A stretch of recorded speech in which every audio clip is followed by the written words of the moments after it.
Hello everyone, this is Anitha Sakthi. இது romantic காதல் episode number 32. இதுதான் ஃபைனல் எபிசோடும் கூட. அடுத்ததாக ஒரு நியூ ட்ராமாவை பார்க்கலாம். இப்போதைக்கு எபிசோட்குள்ளே போகலாம். ஹீரோயினி அவசரமாக ஹீரோவை பார்க்க போகும்போது ஒரு ஆள் வந்து, நீங்கள் தானே எக்ஸியோவான்? ஆமாம், நான் தான். இதோ உங்ககிட்ட அவர் கொடுக்க சொன்னார், உங்களுக்காக வெயிட் பண்ணிட்டு இருக்காரு. ஓ அப்படியா? இந்த பக்கம் வந்தால் இன்னொரு பொண்ணும், உங்களோட பேர் தானே எக்ஸியோவான், உங்ககிட்ட கூயன்ச்சி கொடுக்க சொன்னார், உங்களுக்காக அங்கே வெயிட் பண்ணிட்டு இருக்காரு. சரி சரி, ரொம்ப நன்றி அப்படின்னு சொல்லிட்டு பூக்களை வாங்கிட்டு ஹீரோயினி போகும்போது இன்னொருத்தரும் வழிமறிச்சு, நீங்கள் தானே எக்ஸியோவான், உங்களுக்காக கூயன்ச்சி இந்த ஃப்ளவர் உங்ககிட்ட கொடுக்க சொன்னார், உங்களுக்காக அவர் ரொமான்டிக் அங்கே காத்திருக்காரு, போங்க மேடம் போங்க.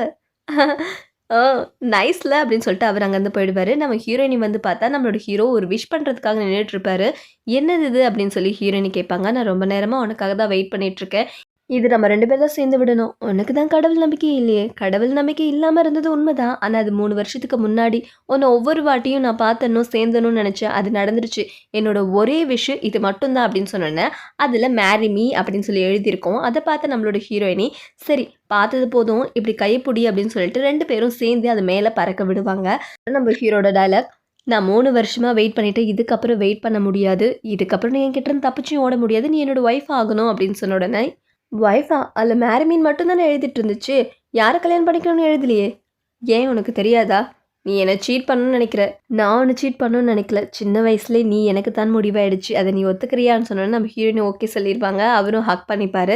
ஒரு வழியாக இவங்களோட ஜோடி சேர்ந்துருச்சு. இன்னொரு பக்கம் பார்த்தா, டார்லிங் நீ எதுக்கு இந்த பொசிஷனில் நின்றுட்டுருக்க அப்படின்னு சொல்லிட்டு டாக்டர் உதயஃபோ கேட்க, இப்படி நின்னா தான் குழந்தைக்கு நல்லது டார்லிங். ஓ அப்படியா? இது உனக்கு கிடைக்க வேண்டிய சான்ஸ்டா, இப்படி அநியாயமாக விட்டு கொடுத்துட்டியே. இல்லைடா, இவங்க 2 பேரும் சேர்றது தான் கரெக்டாக இருக்கும் அப்படின்னு சொல்லி நம்ம பிரதர் பேசிகிட்டு இருப்பாரு. மறுநாள் வீட்டுக்கு கிளம்பிடுவாங்க. நீ இங்கேயே தான் இருக்க போறியா, நீ வரப்போகிறது இல்லையா அப்படின்னு சொல்லி டாக்டர் கேட்பாரு. அதுக்கு பிரதர் நம்ம ஹீரோயினை பார்க்க, அவளை பற்றி நீ கவலைப்படாத, அவன் நல்லா பார்த்துப்பா, செங் நம்ம போகலாமா அப்படின்னு சொல்லி டாக்டர் கூப்பிடுவாரு. சரி நான் முன்னாடி போகிறேன்னு சொல்லிட்டு செங் உள்ளே போயிடுவாங்க. சீஷியான், அது வந்து நீ ஒன்றும் கவலைப்படாத, நான் 3 வருஷம் உன்னோட சந்தோஷத்துக்கு காரணமாக இருந்தேன்னு மட்டும் எடுத்துக்கிறேன். உனக்கு சமைச்சு போட்டேன், உன் கூடவே இருந்தேன், கண்டிப்பாக எனக்குன்னு ஒரு மேட்ச் நான் கண்டுபிடிச்சிப்பேன் அப்படின்னு பேசிகிட்டு இருக்கும்போது நம்ம ஹீரோ வந்து, சரி தம்பி டைம் ஆகிடுச்சு, சரி அண்ணா நீங்கள் நல்லபடியாக பார்த்து போயிட்டு வாங்க, சரி நீ எப்பயாவது எங்களை பார்க்க வரணும், சரி நான் வரேன் பாய் பாய் அப்படின்னு சொல்லிட்டு அமுச்சு விட்டுருவாரு. ஒரு பக்கம் வண்டியும் கிளம்பிடும். கடைசியில் இவருக்கு தான் ஜோடி இல்லாமல் நிற்கிறாரு. இந்த பக்கம் நம்ம ஹீரோயினி பார்த்துக்கிட்டே போயிடுவாங்க. என்ன புண்ணியம் 10 நாள் கழிச்சு காமிப்பாங்க. சரி இந்த மிராக்கல் எப்போ நடந்துச்சுன்னு சொல்லவே இல்லையே, என்ன ஒரு 6-7 மாதம் இருக்குமா, இன்னும் 3 மாதத்தில் குழந்தை பிறந்துடும். சரி சொல்லுங்க, உங்களோட லவ் ஸ்டோரி எப்படி ஆரம்பிச்சுது அப்படின்னு சொல்லி நம்ம ஹீரோயின் ஆர்வமாக கேட்க, அவங்க ஃப்ளாஷ்பேக்கில் இந்த டைவர்ஸ் நோட்டீஸ், இதுக்கப்புறம் நீ என் ஒய்ஃப் இல்லை, உன்னை இனிமேல் என் கண் முன்னாடி நான் பார்க்கவே கூடாது, தயவு செஞ்சு எடுத்துக்கிட்டு கிளம்பு அப்படின்னு சொல்லிட்டு இருக்கும்போது அவங்க பண்ணியால், தயவு செஞ்சு இப்படி பண்ணாதீங்க, இவ தான் உங்கள் லீகல் ஒய்ஃப், என்னோட லீகல் லைஃப் ஒரே ஒருத்தி தான், அது எக்ஸியோ ஒன் தான், இந்த மாதிரி நடிப்பெல்லாம் இங்கே காட்டிகிட்டு இருக்காதீங்க, இதுக்கப்புறம் இந்த இடத்துல நீங்கள் இருக்கக்கூடாது, கிளம்புங்க அப்படின்னு சொல்லி சண்டை போட்டுட்டு அவர் அங்கேருந்து போயிடுவார். நம்மளோட செங் எதுவுமே பேசாமல் டைவர்ஸ் நோட்டீஸை அக்செப்ட் பண்ணிப்பாங்க. இதுக்கெல்லாம் நான் தான் காரணம், அநியாயமாக உன் வாழ்க்கை நானே பழடிச்சுட்டேனே, இதுக்கு நீங்கள் என்ன பண்ண முடியும், நாம் இங்கேருந்து போயிடலாம் அப்படின்னு சொல்லிட்டு நம்ம செங் பொறுமையாக அப்படியே அந்த வீட்டிலேருந்து கிளம்பிடுவாங்க. கிளம்பும் போது கரெக்டான டைமுக்கு அந்த இடத்துக்கு நம்ம டாக்டர் உதயஃபோ வந்து நிற்பார். இவர் தான் அண்ணன் எப்போ போவான் தின்னு எப்போ காலியாகவும் நினைக்கிற ஆளாச்சே, இவருக்கு நல்ல சான்ஸ் கிடைச்சா விடுவாரா, நீங்கள் ஒன்றும் கவலைப்படாதீங்க, உங்களுக்கு யாரும் இல்லைன்னு நினைக்காதீங்க, நான் இருக்கேன், கரெக்டான டைமுக்கு தான் வந்திருக்கேன்னு நினைக்கிறேன், என் கூட வருவீங்களா அப்படின்னு சொல்லி அவர் சான்ஸ் யூஸ் பண்ண, இவங்களும் சிரித்து ஓகே சொல்லி அவரோட வண்டியில் உட்காந்துட்டு இருப்பாங்க. இந்தா என்னது இது, அந்த பாய்சன் சொன்னல லவ் மறக்கிறது, இது அப்டேட்டு, இப்போ இது தேவைப்படாதா, சரி நான் உனக்கு ப்ராமிஸ் பண்ணுறேன், முன்ன சொன்ன மாதிரி உன்னை எல்லா இடத்துக்கும் கூட்டிகிட்டு போவேன், நீ என்ன சொன்னாலும் நான் செய்வேன், சரி. ஐயோ என்ன ஓகே சொல்லிட்டா. அப்புறம் இந்த லவ் பாய்சன் எதுக்கும் வேலைக்கு ஆகாது, ஏன்னா மறதியில் கூட என்ஷி எக்ஸோவனை மறக்கவே இல்லைல்ல, நான் கூட தான் மறக்காமல் இருக்கேன், என்னை பற்றி நீ நாட்டி அப்படின்ற மாதிரி டக்குன்னு கணத்தை பிடிச்சிருவாங்க. ஐயோ என்ன நீ இருக்காத அப்படின்னு சொல்லிட்டு 2 பேர் வெக்கப்பட்டு இருப்பாங்க. இதோட விட்ட அப்படி இன்னொரு சான்ஸ்க்கு ட்ரை பண்ணலாமேன்னு சொல்லிட்டு அவர் கை போட ட்ரை பண்ணுவார். இதே இவங்க நோட் பண்ணிவிட்டு, சரி கை தானே போட்டுக்கோ அப்படின்னு சொல்லி அவங்களே வாலண்டியர் தூக்கி வச்சுருவாங்க. அடுத்த கட்டமாக ஓ என்னது சரி அப்படின்னு சொல்லிட்டு அவங்க ஒரு கை வச்சு, இது ஒரு அட்வான்ஸ் தான் அப்படின்னு சொல்லி முத்தம் கொடுத்து, அதுக்கப்புறம் அவங்க கல்யாணம் ஆகி இப்போ லோட் ஆகிட்டாங்க. ஒன்றும் வருத்தப்படாத, இவங்கள நான் உன்னை முந்த வைக்கிறேன்.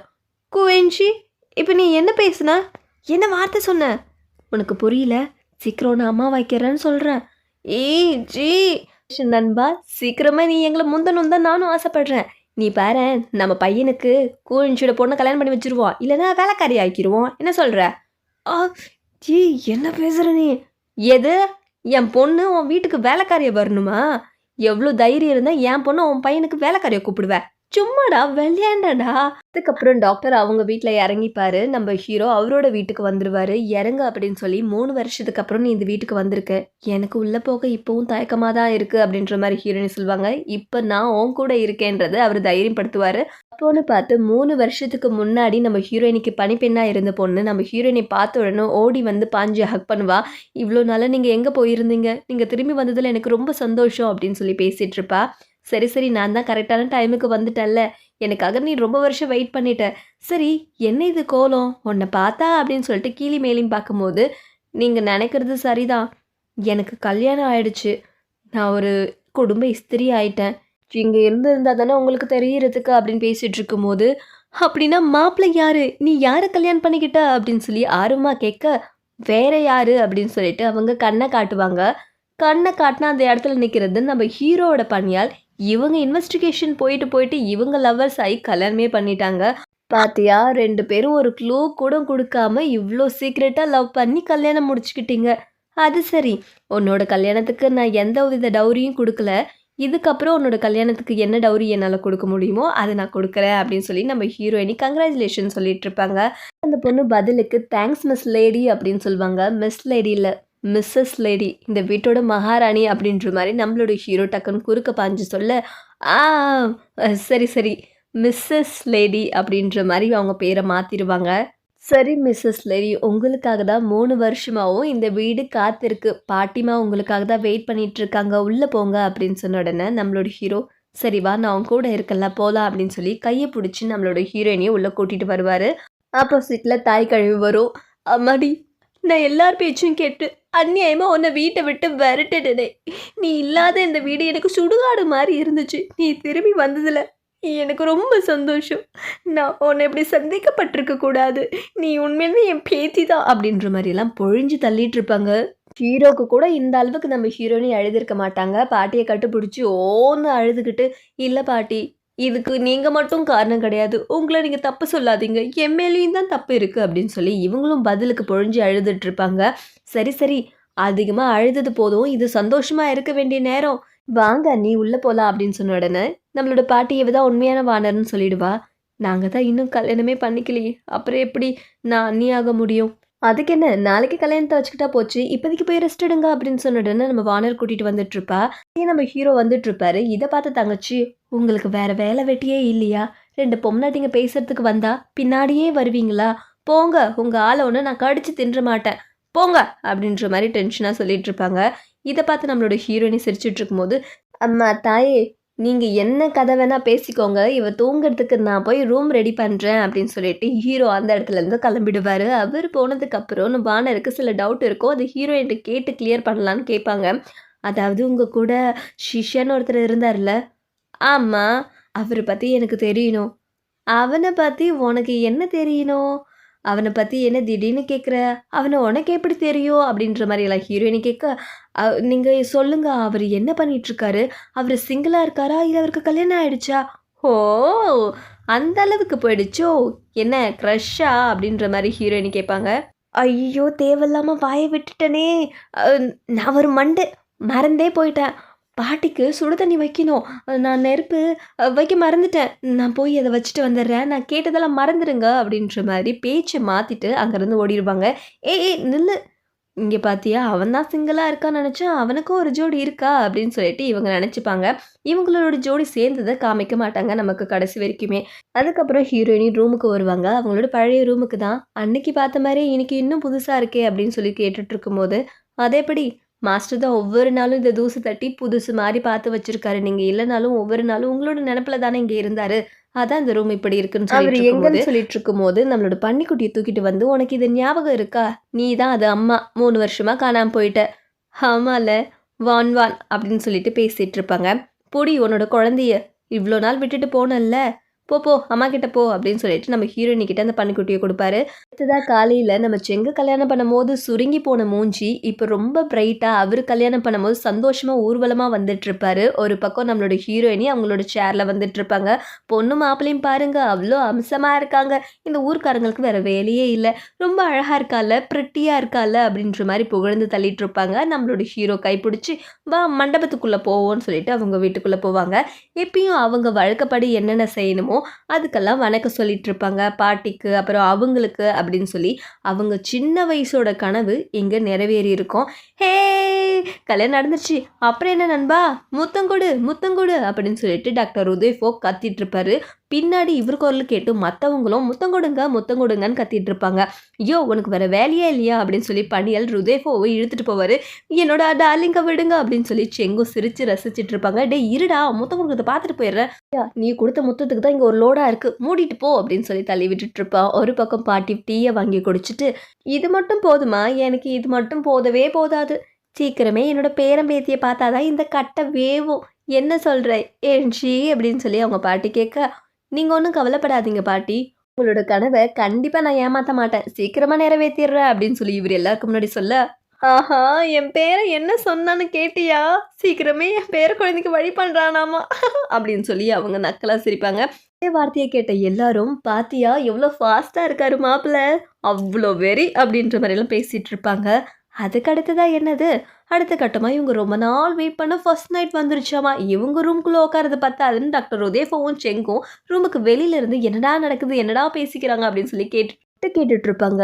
சீக்கிரமே ஸ்பீடாக ஆரம்பிச்சிடலாம், என்னோட பெஸ்ட் நான் கொடுப்பேன் அப்படின்னு சொல்லி ஹீரோ கிஸ் பண்ணுவார். இதை கேட்டு நம்மளோட டாக்டர் ருதேஃபோவும், டார்லிங் நானும் உனக்கு பெஸ்ட்டானதை மட்டும்தான் கொடுப்பேன் அப்படின்ற மாதிரி செங்க பிடிச்சிக்கிட்டு சொல்ல, என்னது பெஸ்ட்டு கொடுப்பியா, நீ கொடுத்த பெஸ்ட்டு என் வயிற்றில் வளருதுரா அப்படின்ற மாதிரி சொல்கிறதுக்குள்ளேயே நம்ம டாக்டர் ருதேஃபோ டக்குன்னு கிஸ் அடிச்சிருவாரு. அவங்கள விட இன்னும் நம்ம ஜெட் வேகத்தில் போவோம். இந்த பக்கம் நம்ம ஹீரோவும் ஸ்டார்ட் பண்ணிடுவார். அதோடு நம்மளோட பழைய படத்துலலாம் அந்த லைட் அணைஞ்சி ஃபர்ஸ்ட் நைட் முடிஞ்சதை சிம்பாலிக்காக காட்டுற மாதிரி அந்த இடத்துலையும் ஒரு விளக்கு அணைஞ்சி அவங்களுக்கு ஃபர்ஸ்ட் நைட் முடிஞ்சிருச்சு அப்படின்னு சொல்லி காமிப்பாங்க. அதோடு காட்டினா கூட பரவாயில்ல, பல வருஷத்துக்கு அப்புறம் என்ன நடந்துச்சுன்னு காமிப்பாங்க. அரௌண்ட் 4-5 இயர்ஸ்க்கு அப்புறம் காமிப்பாங்க. அந்த வீட்டில் பணியாட்கள் எல்லாம் ஒருத்தர் மும்முரமாக தேடிட்டு இருப்பாங்க. லேடி நீங்கள் எங்கே போயிட்டீங்க லேடி அப்படின்னு சொல்லி கூப்பிட்டு இருந்து பார்த்தா ஒரு குழந்தை படம் வரைஞ்சிட்ருக்கோம். இது வேறு யாரும் இல்லை, நம்ம ஹீரோயினிக்கும் ஹீரோக்கும் பிறந்த பெண் குழந்தை தான். இதுதான் எங்கள் அம்மாவும் எங்கள் அப்பாவும். நான் எங்கள் அப்பாவுக்கு இளவரசியாக இருந்தாலும் எங்கள் அப்பாவுக்கு எங்கள் அம்மாவை தான் ரொம்ப பிடிக்கும். நான் இருக்கும் போது கூட எங்கள் அப்பங்காரன் என்னை கண்டுக்கவே மாட்டானா பாருங்களேன். நீங்கள் இங்கே தான் இருக்கீங்களா, அப்பா என்ன கொண்டு வந்திருக்கீங்க, ஸ்வீட் கொண்டு வந்திருக்கேன் இந்தா அப்படின்னு சொல்லிட்டு நம்ம ஹீரோ ஒரு பீஸ் எடுத்து கொடுக்க அதை அந்த குழந்தை பன்னிக்குட்டிக்கு கொடுத்துட்ருக்கோம். நம்ம ஹீரோ குழந்தைய கவனிக்கிறத விட்டுட்டு முதல்ல 2ஆம் குழந்தைக்கு ஏற்பாடு பண்ணுற அவங்க அம்மாவை தான் கவனிச்சுட்ருப்பாரு. இந்தா சாப்பிடு அப்படின்னு சொல்லி கையில் கொடுத்தா பார்த்தா தான் ஊட்டி விட்டுட்ருப்பாரு. இதெல்லாம் பார்க்கும் போது எனக்கு கொஞ்சம் கடுப்பாக தான் இருக்கும். ஹே அப்பா நான் இன்னைக்கு கேமில் ஃபர்ஸ்ட்டாக வந்துட்டேன் தெரியுமோ அப்படின்னு சொல்லி அந்த குழந்தை சொல்ல, அப்படியா, குழந்தைக்கு 25% அட்டென்ஷன் கொடுத்தா அம்மாவுக்கு 75% அட்டென்ஷன் கொடுப்பாரு நம்மளோட ஹீரோ. ஒரு குழந்தை பிறந்ததுக்கு அப்புறமும் அம்மாவுக்கு தான் ரொம்ப இம்பார்ட்டன்ட் கொடுப்பாரு. இந்த ஸ்மார்ட்னஸ்லாம் உனக்கு எங்கேருந்து வந்ததுன்னு நினைக்கிறேன், அம்மா கிட்டேருந்து தான். ஏன்னா அம்மா நிறைய ஆக்டிவிட்டிஸ் செய்வேன், இது கூட உனக்கு விளையாட தெரியுமா, அம்மா ப்ளே பண்ணுவேன் பார்க்குறியா அப்படின்னு சொல்லிட்டு நம்ம ஹீரோயினி அது ஒரு பம்பரை மாதிரி அந்த பம்பரத்தை அவங்க அடிச்சு விட அதை சுழண்டுட்டு இருக்கோம். இங்கே பார்த்தா நம்மளோட ஹீரோக்கு அது மேலே ஆர்வம் வந்துடும். நீ மட்டும்தான் பண்ணுவியா, நானும் பண்ணுவேன் அப்படின்னு சொல்லிட்டு குழந்தை நிற்கிறத கூட கவனிக்காமல் இவங்க 2 பேரும் விளையாட ஆரம்பிச்சிருவாங்க குழந்தை மாதிரி. இதை பார்த்து அந்த குட்டி பொண்ணுக்கு என்ன ஃபீல் ஆகும், இப்படி தாங்க எங்கள் அம்மாவுக்கும் எங்கள் அப்பாவுக்கும் ஒன்று சேர்ந்தா நான் இருக்கிறதையே மறந்துடுவாங்க, இவங்க அவங்க குழந்தைய மாறிடுவாங்க, நான் ஒரு குழந்தை இருக்கிறத மறந்தேருவாங்க அப்படின்ற மாதிரி ரொம்ப ஃபீல் பண்ணிகிட்ருக்கோம். எப்பயுமே எங்கள் அம்மா அப்பா ஒன்றா தான் சந்தோஷமாக இருப்பாங்கன்னு நீங்கள் நினச்சிங்கன்னா அதுக்கு நான் பொறுப்பல்ல, சில டைம் 2 பேரும் முட்டிப்பாங்க அப்படின்னு சொன்னோன்னா அதுக்கு ஒரு ஃப்ளாஷ்பேக்கில் இது என்னோடது இது எனக்கு தான் அப்படின்ற மாதிரி 2 சண்டை போட்டுட்ருப்பாங்க. இதை கூட நீங்கள் எனக்கு விட்டு கொடுக்க மாட்டிங்களா, இது நீங்களே வச்சுக்கோங்க, எனக்கு ஒன்றும் தேவையில்லை அப்படின்னு சொல்லிட்டு ஹீரோயினி கோச்சிக்கிட்டு போயிடுவாங்க. நில்லுடி முடியாது போடா அப்படின்னு சொல்லி கிளம்புனதோடு இல்லாமல் நம்ம ஹீரோவை ஆட்டி படைக்கிற விதமாக, அதாவது அவர் கெஞ்ச வைக்கணுன்றதுக்காக நம்ம ஹீரோயினி அவங்க குழந்தைய காக்கா பிடிக்கிறதுக்கு போவாங்க. நான் ஸ்கூல்லேருந்து வந்துட்டேன், வா வா தங்கம், உன்னை வச்சு தான் இன்னைக்கு காரியமே அம்மா சாதிக்க போகிறேன். என்ன சொல்கிறீங்க, உனக்காக ஸ்வீட் வச்சுருக்கேன் பாரு இந்தா, ஆனால் நான் சொல்கிறத நீ செய்யணும். என்ன செய்யணும், ஒன்று ட்ரெஸ் எல்லாம் பேக் பண்ணிக்கோ அப்படின்னு சொல்லிட்டு நம்ம ஹீரோயினி குட்டியை நல்லா உசுப்பேத்தி விட்டு காவலுக்கு நிற்கிறாங்களே, எப்படி நம்ம வெளில போகிறது? உங்கள் அப்பா என்னோட பேச்சு கேட்கவே மாட்றாரு. ஸோ நம்ம இங்கேருந்து போனால் தான் அவருக்கு அறிவு வரும். அப்புறம் இவங்க எவ்வளோ நேரம் இங்கே நிற்பாங்கன்னு தெரியாது. ஆனால் ரொம்ப நேரம் இங்கே நிற்க மாட்டாங்க. சுச்சு எல்லாம் போவாங்கல்ல. அது வரைக்கும் நான் உனக்கு கதை சொல்கிறேன். நம்ம அதுக்கப்புறம் இங்கேருந்து எஸ்கேப் ஆயிடுவோம். என்ன சொல்கிற அப்படின்னு சொல்லி மறுபடியும் வீட்டுக்குள்ளேயே கூட்டிகிட்டு வந்து அவங்க குழந்தைக்கு கதை சொல்லுவாங்க. அவங்க லைஃபோட கதையெல்லாம் சொல்லிட்டு இருப்பாங்க. இந்த மாதிரி தான் உங்கள் அப்பங்காரன் எனக்கு கை பிடிச்சா. இப்படி என்னை ஐஸ் வச்சு தான் என்னை இந்த வீட்டுக்குள்ளேயே கூட்டிகிட்டு வந்தான். அம்மா நானும் அங்கெல்லாம் போகணுமா, நானும் வரேன், போகலாமா? உனக்கு ஒன்று தெரியுமா, உனக்கு ஷீஷியன் தான் அப்பனா வர வேண்டியவன். ஷீஷியன் உங்கள் அப்பனை விட பெஸ்ட்டு அப்படின்ற மாதிரிலாம் சொல்லிட்டு இருக்கும்போதே ஹீரோ பின்னாடி வந்துடுவார். இதை அந்த குழந்தை நோட் பண்ணிடும். ஐயா அப்பா வந்துட்டாரு. அது வரைக்கும் கதை கேட்டுட்டு இருந்த அந்த குழந்தை திடீர்னு பல்ட்டி அடிச்சு, உலகத்திலே என்னோட அப்பா தான் ரொம்ப பெஸ்ட்டு. அவர் மாதிரி ஒரு ஹீரோ இந்த உலகத்தில் இல்லை தெரியுமா? என்னோட அப்பா தான் எனக்கு ஃபர்ஸ்ட் ஹீரோ அப்படின்ற மாதிரிலாம் சொல்லிட்டு, என்னடி பொல்ட்டி அடிக்கிறேன்னு, அங்கே பாரு அப்படின்னு சொல்லி கண்ணை காட்டும். பின்னாடி ஹீரோ நிற்கிறத புரிஞ்சுக்கிட்ட நம்ம ஹீரோயினி, நீ என்ன, நானும் சொல்கிறேன், உலகத்திலேயே என் புருஷன் மாதிரி யாருமே கிடையாது. அவர் ஒரு தங்கம், சொக்க தங்கம் அப்படின்ற மாதிரிலாம் சொல்லிட்டு இருப்பாங்க. நான் நல்லா பண்ணுறனோ இல்லையோ, நீ நல்லா பண்ணுறமா அப்படின்ற மாதிரி அந்த குழந்தை பார்த்துட்ருக்கோம். எது நீ சொல்கிற பொய்யெல்லாம் நான் நம்புவேன்னு நினைக்கிறியா அப்படின்னு சொல்லி நம்மளோட ஹீரோ பின்னாடி இருந்து குரல் கொடுப்பாரு. ஓ வந்துட்டிங்களா ஹஸ்பண்ட் அப்படின்னு சொல்லிட்டு, அது சரி எங்கே போகிறதுக்காக அம்மாவும் பொண்ணு இந்த மாதிரி பேக் பண்ணி கிளம்புறீங்க? இல்லையே, நாங்கள் எதுவும் பேக் பண்ணலையே. அப்போ பின்னாடி இருக்கிறது என்ன? ஒன்றும் இல்லைப்பா.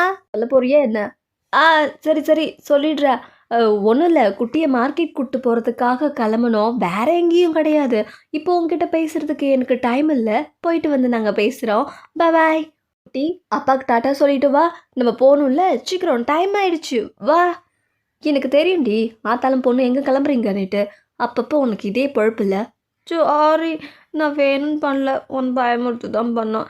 என்னை மன்னிச்சிரு, நான் எங்கேயும் போகல. அதை நான் நம்ப மாட்டேன். ப்ளீஸ் ரூமுக்கு வந்தா நான் உங்ககிட்ட மன்னிப்பு கேட்குறேன். கேட்கணுமோ அப்படி கேட்குறேன், என்ன வரியா அப்படின்னு சொல்லிட்டு கண்ணாலேயே சேகை பண்ணுவாங்க. அடுத்த குழந்தைக்கு ரெடி ஆகிட்டாங்க போல். இதான் சான்ஸுன்னு நம்மளோட ஹீரோவும் சமாதானம் ஆகி, எதில் சமாதானம் ஆகுறாங்களோ இல்லையோ இதில் சமாதானம் ஆகிட்டாரு. சரி சரி அப்படின்னா உள்ளே போய் டிஸ்கஸ் பண்ணுவோம் அப்படின்னு சொல்லிட்டு நம்ம ஹீரோயினை கொடுத்த செய்கையை புரிஞ்சுக்கிட்டு அவர் நம்ம ஹீரோயினை படப்படன்னு இழுத்துட்டு போக, ஏ நான் இங்கே ஒரு குழந்தை இருக்கிறேன், என்ன யாரும் பார்க்காமலே போகிறீங்க, நில்லுங்க, நீங்கள்லாம் ஒரு அப்பா அம்மாவா, நில்லுங்க அப்படின்னு சொல்லி அந்த குழந்தை கத்தோம். அதோட இந்த எபிசோட் முடியுது. எபிசோட் மட்டும் இல்லை, ட்ராமாவே முடியுது. அடுத்த ட்ராமாவில் உங்களை மீண்டும் சந்திக்கிறேன். அப்புறம் முக்கியமான விஷயம், நீங்கள் ரெக்கமெண்ட் பண்ண ட்ராமாவை என்னால் போட முடியலன்னா அதில் சின்ன இஷ்யூஸ் இருக்கும். அதனால தான் நான் வேறு ட்ராமாவை சூஸ் பண்ணுவேன். ஸோ என்னை யாரும் தப்பாக நினைக்க வேண்டாம். நீங்கள் சொல்கிற ட்ராமாவில் எந்த பிரச்சனையும் இல்லாமல் இருந்தால் கண்டிப்பாக நான் அப்லோட் பண்ணுவேன். கண்டிப்பாக உங்களோட பேச்சு நான் கேட்பேன். அடுத்த ட்ராமாவில் சந்திக்கலாம்.